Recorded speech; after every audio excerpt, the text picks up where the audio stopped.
There's a tremendous difference in golf between the idea of shoulder rotation to thorax and spine rotation. So almost historically, we've kind of seen this as kind of shoulder rotation. What that really is much more spine, rib cage, kind of neck, hip, for example. That's more rotation being produced with the spine and rib cage. So this is informally almost in some ways spine and rib cage movement, but we've kind of seen that more shoulder rotation. Shoulder rotation is actually this. This is shoulder rotation. How are those shoulders moving is very, very different, say, for example, to how the spine and rib cage move. So we know you cannot move the shoulders independent of the spine, but it's of the integrated interactive systems. You can't move the hand independent of the foot. We can't move the foot independent of the neck. So this is kind of looking just at one example of really how the trail arm would move, say, just to that backswing phase, to almost give the context in between what is shoulder rotation, which is very, very different to, say, spine rotation.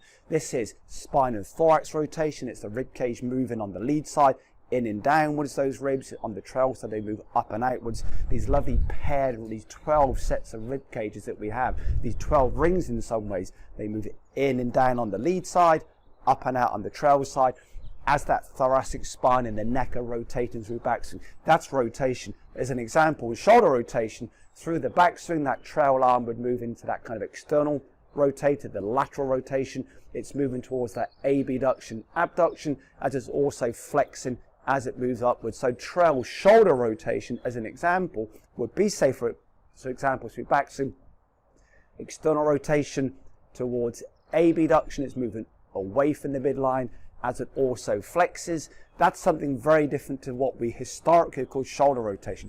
Shoulder rotation really is spine and thorax interaction movement. Trail shoulder, as an example, in this case would then be, for example, moving towards abduction as it externally rotates, as it flexes. So there's a tremendous difference between shoulder rotation and often what we could historically refer to in rotation in golf, which is actually more how that rib cage and spine move and interact and produce rotation.